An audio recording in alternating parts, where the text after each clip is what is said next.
అవును, వాళ్ళిద్దరూ ఇష్టపడ్డారు. ఆ ఇష్టాన్ని చాటుకోవడానికి చాలా కష్టపడ్డారు కూడా. భార్య పిల్లల్ని సైతం లెక్క చేయకుండా ఎదురొచ్చిన వాళ్ళందరినీ ఉతికి ఆరేశారు. కట్ చేస్తే ఇప్పుడు వాళ్ళిద్దరూ భయపడ్డారు. నిజంగానే భయపడ్డారు. తమ టెరిఫిక్ పర్ఫార్మెన్స్ తో ఏ సోషల్ మీడియానైతే షేక్ చేశారో అదే సోషల్ మీడియాలో పోస్టులకి జడుచుకుంటున్నారు. ట్రోలాసురుల నుంచి కాపాడండి మొర్రో అంటూ పోలీసులకి మొరపెట్టుకుంటున్నారు. ఏమండోయ్, మమ్మల్ని మర్చిపోయారా అంటూ నెటిజన్లకి ఈ విధంగా కన్ను గీటి హాయ్ చెప్పారు. ఎమ్మెల్సీ దువ్వాడ శ్రీనివాస్ గారి మీద, ఇంకా నేను వైసీపీ కార్యకర్తలు నేను మాధురి అనే నా మీద చాలా అసభ్యకరంగా సోషల్ మీడియాలో పోస్టులు పెట్టారు. సో మీరు ఖచ్చితంగా వాళ్ళ మీద కూడా యాక్షన్ తీసుకోవాలని కోరుకుంటూ మేము మా ఎంపీపీలు, ఎంపీటీసీలు, ప్రెసిడెంట్లు, మండల టౌన్ ప్రెసిడెంట్లు అందరూ కలిపి మీ కంప్లైంట్ ఇవ్వడం జరిగింది. దీని మీద మీరు తప్పకుండా సివియర్ యాక్షన్ తీసుకోవాలని కోరుకుంటున్నాం. అది సంగతి. అక్కడితో అయిపోయింది కదా అనుకున్న దువ్వాడ వారి ధారావాహిక మళ్లీ మొదలైంది. కాకపోతే అన్ని మజిలీలు దాటి సీన్ ఇప్పుడు టెక్కలి పిఎస్కు మారింది. నా రాజా కోసం పప్పుచారు, నా రాజా కోసం ఉప్పు చేప అంటూ అడిగిందల్లా చేసి పెట్టిన రాణి మాధురి ఇప్పుడు రాజా కోసం ఏకంగా పోలీస్ స్టేషన్ మెట్లే ఎక్కేశారు. సోషల్ మీడియాలో తనతో పాటు దువ్వాడ శ్రీనుపై అసభ్యకర పోస్టులు, కమెంట్లు పెడుతున్నారు. మాకు వణుకొచ్చేస్తోంది, మా ప్రాణాలకు ముప్పొచ్చేసింది అంటూ టెక్కలి పోలీసులను ఆశ్రయించారు దివ్యల మాధురి. వీడియో ఆధారాలతో పాటు కంప్లైంట్ ఇచ్చారామె. మా మీద జనసేన అని కొంతమంది చెప్పుకునే నాయకులు సోషల్ మీడియాలో చాలా అసభ్యకరమైన పోస్టులు, చాలా అతి జుగుప్సాకరంగా, నీచంగా, అంటే చాలా మానసిక వేదనకు గురి చేసే విధంగా పోస్టులు పెడుతున్నారు. సో ఆ విధమైనటువంటి పోస్టులు పెట్టిన తర్వాత అవి మేము చూసి మాకు కూడా బాధ అనిపిస్తుంది. సో మేము కూడా సోషల్ మీడియాలో కంప్లైంట్ పెట్టిన తర్వాత మీరు కూడా యాక్షన్ తీసుకుంటారా తీసుకోరో చూద్దామని చెప్పి, అంటే నీ నిబద్ధత ఏంటో చూద్దామని చెప్పి మేము వచ్చి పోలీస్ స్టేషన్లో ఇవ్వడం జరిగింది.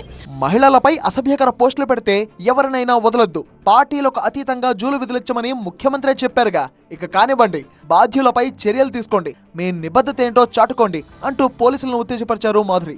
వైసీపీ కార్యకర్తలు, నేతలతో కలిసి పోలీస్ స్టేషన్కి వచ్చి ఆ కాసేపు హల్చల్ క్రియేట్ చేశారు దివ్యల మాధురి. చంద్రబాబు నాయుడు గారు, డిప్యూటీ సీఎం పవన్ కళ్యాణ్ గారు అండ్ హోమ్ మినిస్టర్ మొన్న అనిత గారు కూడా అసెంబ్లీ సాక్షిగా చెప్పారు ఏంటంటే ఏ మహిళ మీద కూడా అసభ్యకరంగా సోషల్ మీడియాలో పోస్టులు పెడితే చాలా సివియర్ యాక్షన్ తీసుకుంటామని చెప్పారు. సో అది విని మాకు కొంచెం నమ్మకం కుదిరి నా మీద అసభ్యకరంగా సోషల్ మీడియాలో చాలా పోస్టులు పెట్టారు జనసేన వాళ్ళు. సో వాళ్ళ మీద నేను కంప్లైంట్ ఇవ్వడం జరిగింది. మాధురి మండిపాటు అనే ఈ కొత్త ట్విస్ట్ వెనుక ఒక ఆసక్తికరమైన నేపథ్యం ఉంది. కంప్లైంట్ ఇవ్వడానికి సరిగ్గా 24 గంటల ముందు ఇందులో male character MLC Duvvada Srinu Pawan Kalyan target గా చెలరేగి మాట్లాడారు. వైసీపీ వాళ్లను మాత్రమే వేటాడమని చెప్తున్న మీరు గతంలో చేసిన కమెంట్ల సంగతి ఏంటి, మీ మీద ఎందుకు కేసు పెట్టకూడదు అంటూ పవన్ ఉద్దేశించి దువ్వాడ ఇచ్చిన డోస్ ఎక్స్ట్రాడినరీ అనిపించింది. పవన్ కళ్యాణ్ చెప్పు తీసి చెప్పిచ్చి కొడతాను మంత్రులకి అన్నాడు. చెప్పిచ్చి కొడతాను అని ఎవరికి? సాక్షాత్తు మంత్రులకి. అంతేకాదు, ముఖ్యమంత్రి గారు జగన్మోహన్ రెడ్డి గారిని ఉద్దేశించి నువ్వెంత, నీ బ్రతికెంత అన్నాడు. వైసీపీ నా కొడకల్లారా అన్నాడు. వైసీపీ నా కొడుకులు చెయ్యి కంటే దూరంలో వస్తే నాకౌట్ చేసి పడేస్తానన్నాడు. ఏం చూస్తూ ఊరుకుంటాననుకుంటున్నారా? గతంలో తను పవన్ కి చెప్పు చూపించి బెదిరించినప్పటి వీడియో ఇప్పుడు సోషల్ మీడియాలో వైరల్ కావడంతో దానికి కౌంటర్ ఇవ్వబోయి ఇలా సౌండ్ పెంచారు Duvvada.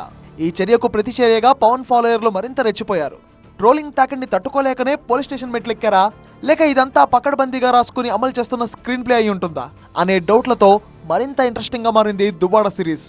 ఏదైతేనేం romantic, political and crime content సమపాళ్లలో దట్టించి స్టేట్ వైడ్ ఎంటర్టైన్మెంట్ ఇచ్చిన దువ్వాడ సిరీస్ లో కొత్త సీజన్ షురూ అయినట్టేక.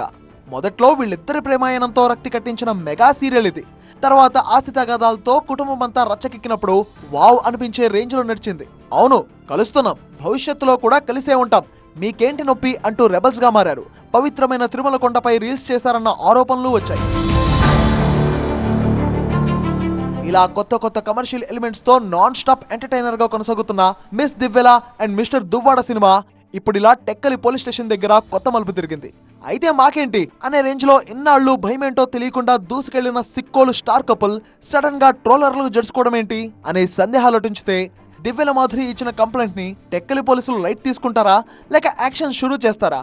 ఒకవేళ పోలీసులు స్పందించకపోతే దువ్వాడ జంట నెక్స్ట్ స్టెప్ ఏంటి అనేది ఆసక్తికరంగా మారింది.